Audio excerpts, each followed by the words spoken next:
केड़ा ऐबदार जानवर जंहिंजी कुर्बानी जायज़ ना है। जानवर जा ऐब समझो, वो कुर्बानी करण वारे जा ऐब भी समझो। केड़न ऐबन जे करे जानवर जी कुर्बानी जायज़ ना है, ऐं केड़े ऐबन जे करे कुर्बानी करण वारे जी कुर्बानी जायज़ ना है। असां हमेशा जानवर जा ऐब ॾिसंदा आहियूं, लेकिन कुर्बानी करण वारे जे ऐब ॾे ख़्याल न हूंदो आहे। उहो भी त ऐबदार न हुजे। जानवर जा केड़ा ऐब उसूली तौर समझी छॾियो। जंहिं ऐब सां जानवर जी खूबसूरती में फर्क थो पए, जंहिं ऐब सां जानवर जी सेहत में फर्क थो पए, जंहिं ऐब सां जानवर जे गोश्त में फर्क थो पए, अहिड़े ऐब जे करे कुर्बानी जायज़ न है। या हिकिड़ो उसूली फार्मूलो आहे। जेको भी ऐब आहे जंहिंसां जानवर जी खूबसूरती में फर्क पइजी वियो, सेहत में फर्क पइजी वियो, या वरी गोश्त में फर्क पइजी वियो, त उन ऐब जे हूंदे जानवर जी कुर्बानी जायज़ न आहे। मसलन जानवर जो कन टिहाई खां वधीक कटजी वियो, कुर्बानी जायज़।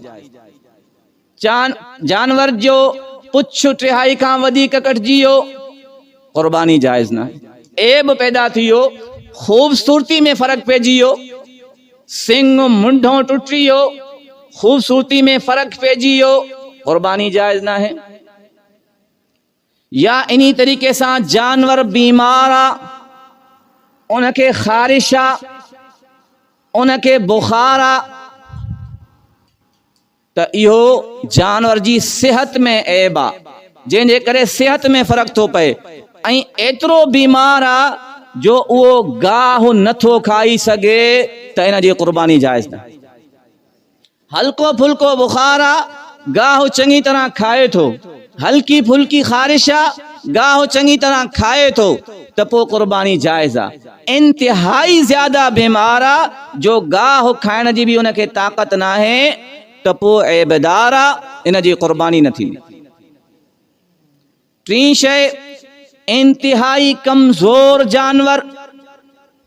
अच्छा, बीमारी जे करे गोश्त में भी फर्क पवंदो आहे, असर पवंदो आहे। टी शइ, इंतिहाई कमज़ोर जानवर, जंहिंमें घुमण जी ताक़त ही न हुजे, जंगन में जेको आहे मिखु ही न हुजेसि, घुमी नथो सघे, या ज़बा वारी जगह ताईं नथो वञी सघे, त इहो इंतिहाई कमज़ोर जानवर आ, इन जी कुर्बानी न थींदी। जंग भगल आ, उहा जंग इस्तेमाल नथो करे, चइनि जंगनि मञा हिकिड़ी भी भगल आ, या जंग में तकलीफ़ आ, उहा जंग इस्तेमाल नथो करे, उनखे गिहले थो, त पोइ कुर्बानी न थींदी। थोड़ी घणी तकलीफ़ आ, पर उहो उन जंग के ज़मीन ते रखी उनखे इस्तेमाल करे थो, उनखे ज़ोर ॾे थो, त उन जी कुर्बानी थींदी। इहे आहिनि जानवर जा ऐब, जंहिंजे करे जानवर जी कुर्बानी न थींदी आहे।